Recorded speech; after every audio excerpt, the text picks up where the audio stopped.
Halo, Assalamualaikum warahmatullahi wabarakatuh. Jumpa lagi di channel Kelas Ilmu. Pada video kali ini, kita akan membahas mengenai prediksi soal-soal CPNS bidang pengendali organisme pengganggu tumbuhan atau POPT.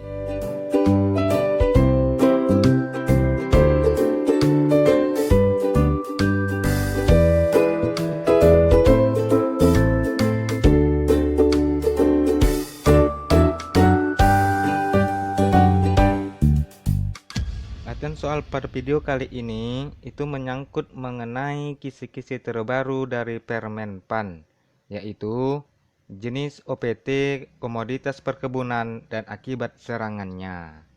Kita langsung saja ya. Nomor 1. Penyakit busuk atas pada perkebunan kelapa sawit ini berhubungan dengan defisiensi unsur K dan infeksi melalui spora pada saat pemangkasan. Penyakit ini disebabkan oleh titik-titik. A. Jamur Melanchthonium sp. B. Jamur Fomex noxious. C. Jamur Fusarium oxysporum. D. Bakteri Erwinia. Atau E. Bakteri Pseudomonas avellanae. Pembahasannya, penyakit busuk atas atau upper stem rot pada perkebunan kelapa sawit ini berhubungan dengan defisiensi unsur K dan infeksi melalui spora pada saat pemangkasan. Penyakit ini disebabkan oleh jamur Fomex noxious.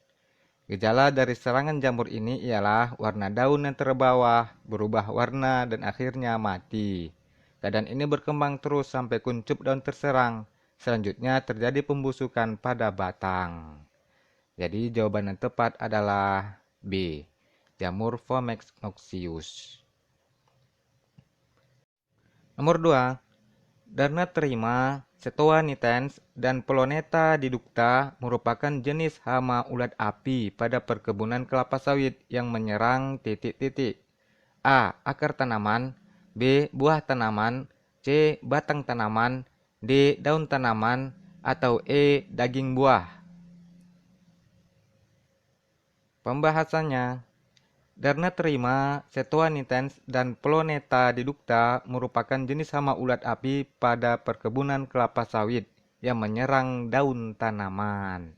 Gejala serangan hama ini adalah helaian daun berlubang atau habis sama sekali sehingga hanya tinggal tulang daunnya. Gejala ini dimulai dari daun bagian bawah. Jadi jawaban yang tepat adalah D. Daun tanaman. Kita lanjut, nomor 3. Perhatikan penyebab dari gangguan hama berikut. Pertama, jamur Marshmius palmivorous adalah hama penyebab penyakit ini. Yang kedua, jamur ini menyerang buah yang matang dan dapat menembus daging buah. Yang ketiga, penyakit ini sering terjadi pada permulaan panen. Penyakit pada perkebunan kelapa sawit yang dimaksud adalah titik-titik. A. Bunch rot. B. Patch yellow. C. Bud rot. D. Spear rot. Atau E. Dry basal rot. Pembahasannya, penyebab dari penyakit ini adalah jamur Marshmius palmivorous. Jamur ini menyerang buah yang matang dan dapat menembus daging buah, sehingga menurunkan kualitas minyak sawit. Penyakit ini sering terjadi pada permulaan panen karena polinasi yang tidak sempurna. Penyakit pada perkebunan kelapa sawit yang dimaksud adalah bunch rot atau penyakit busuk tandan. Jadi jawabannya adalah A. Bunch rot. Nomor 4. Salah satu hama yang menyerang tanaman kopi adalah kutu daun. Pengendalian hama tersebut secara mekanis adalah titik-titik. A. Memangkas ranting yang tidak produktif. B. Mengurangi kelembaban kebun. C. Menggunakan varietas kopi yang tahan. D. Menghilangkan sarang semut rangrang. Atau E. Pencabutan tanaman yang terkena gejala. Pembahasannya, salah satu hama yang menyerang tanaman kopi adalah kutu daun. Pengendalian hama tersebut secara mekanis adalah menghilangkan sarang semut rangrang. Jadi pilihan yang tepat adalah D. Menghilangkan sarang semut rangrang. Kemudian Kutu daun dan semut rangrang dapat hidup bersimbiosis, sehingga dengan membersihkan sarang semut rangrang, maka kutu daun dapat ikut terbawa. Kita lanjut, nomor 5. Salah satu faktor yang mempengaruhi penyakit karat daun yang disebabkan oleh jamur Hemileia fastatrix pada tanaman kopi adalah titik-titik. A. Pemangkasan kurang. B. Pohon pelindung terlalu rapat. C. Air berperan dalam penyebaran penyakit. D. Banyak terjadi pada kebun yang lembab. Atau E. Terdapat di daerah dengan curah hujan tinggi. Pembahasannya, faktor yang mempengaruhi penyakit karat daun yang disebabkan oleh jamur Hemileia fastatrix pada tanaman kopi yaitu: pertama, angin berperan dalam penyebaran spora. Kedua, air berperan dalam penyebaran penyakit. Yang ketiga, cabang atau pohon yang berbuah lebat lebih rentan. Yang keempat, umur daun menentukan kerentanan terhadap penyakit. Dan yang kelima, daun yang lebih rentan adalah yang membuka penuh. Jadi pilihan jawaban yang tepat adalah C. Air berperan dalam penyebaran penyakit.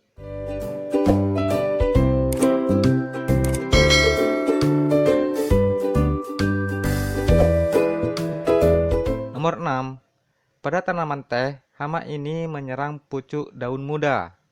Wow, pucuk. Kita lanjut ya. Serangan pada ranting dapat menyebabkan kanker cabang. Hama yang dimaksud adalah titik-titik. A. Ulat api. B. Tungau kuning. C. Ulat jengkal. D. Alat penggulung pucuk. Atau E. Kepik penghisap daun teh. Pembahasannya, pada tanaman teh, hama ini menyerang pucuk daun muda. Serangan pada ranting dapat menyebabkan kanker cabang. Hama yang dimaksud adalah kepik penghisap daun teh. Kepik ini atau Helopeltis spp menusuk dan menghisap daun teh sehingga menjadi bercak-bercak hitam. Helopeltis dewasa mempunyai tiang kecil seperti jarum yang menonjol dari tengah punggungnya. Jadi jawaban yang tepat adalah E. Kepik penghisap daun teh. Nomor 7. Salah satu pengendalian hayati pada tanaman teh yang disebabkan oleh ulat penggulung daun adalah melepaskan musuh alami seperti titik-titik. A. Macrocentrus homonae. B. Aphanteles. C. Capung. D. Amblyceus. Atau E. Belalang sembah. Pembahasannya, pengendalian dengan cara hayati merupakan cara amat penting dan akan berjalan sendiri jika musuh alami tersedia dan dilestarikan. Ulat penggulung daun memiliki banyak musuh alami. Salah satu pengendalian hayati pada tanaman teh yang disebabkan oleh ulat penggulung daun adalah melepaskan musuh alami seperti Macrocentrus homonae dan Elasmus homonae. Jadi jawaban yang tepat adalah A. Macrocentrus homonae. Kita lanjut, nomor 8. Penyakit pada tanaman tebu ini disebabkan oleh cendawan Gibberella moniliformis. Akibat dari serangannya, pucuk tanaman tebu putus karena busuk. Penyakit yang dimaksud adalah titik-titik. A. Mosaik. B. Pok kahbung. C. Blendok. D. Busuk akar. Atau E. Gugur daun.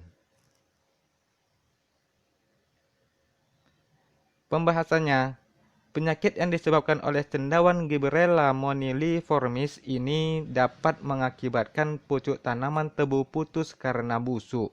Penyakit yang dimaksud adalah poh kahbung. Jadi jawaban yang tepat adalah B. Poh kahbung. Sebagai tambahan, gejala serangan berupa bintik-bintik klorosis pada daun terutama pangkal daun seringkali disertai cacat bentuk, sehingga daun tidak dapat membungkas sempurna, sedikit gepeng, dan ruas-ruas bengkok. Kita lanjut, nomor 9.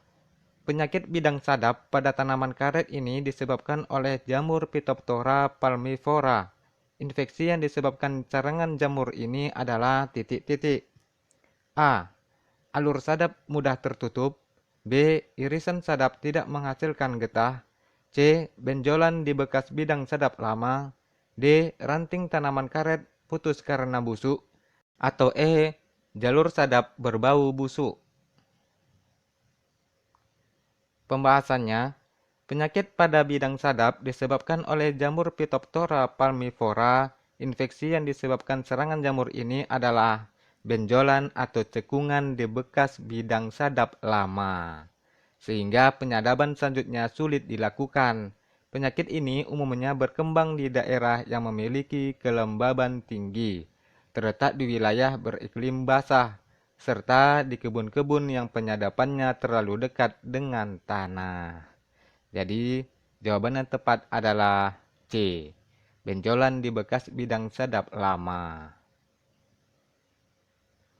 Nomor 10, nomor terakhir. Penyakit embun tepung pada tanaman karet umumnya menyerang daun-daun muda. Wow, daun muda. Gejala serangan embun tepung dapat dilihat dari berubahnya warna daun dari hijau menjadi hitam, berlendir, keriput, dan lemas. Lemas pula itu. Penyakit ini disebabkan oleh titik-titik. A. Jamur Fomes lignosus. B. Jamur Oidium heveae. C. Jamur Rigidoporus lignosus. D. Jamur Rigidoporus microporus. Atau E. Jamur Corticillum charmotricolor. Pembahasannya, penyakit embun tepung pada tanaman karet umumnya menyerang daun-daun muda. Gejala serangan embun tepung dapat dilihat dari berubahnya warna daun dari hijau menjadi hitam, berlendir, keriput, dan lemas. Penyakit ini disebabkan oleh jamur Oidium heveae. Benang-benang hifa jamur ini berwarna putih dan merupakan penghasil spora.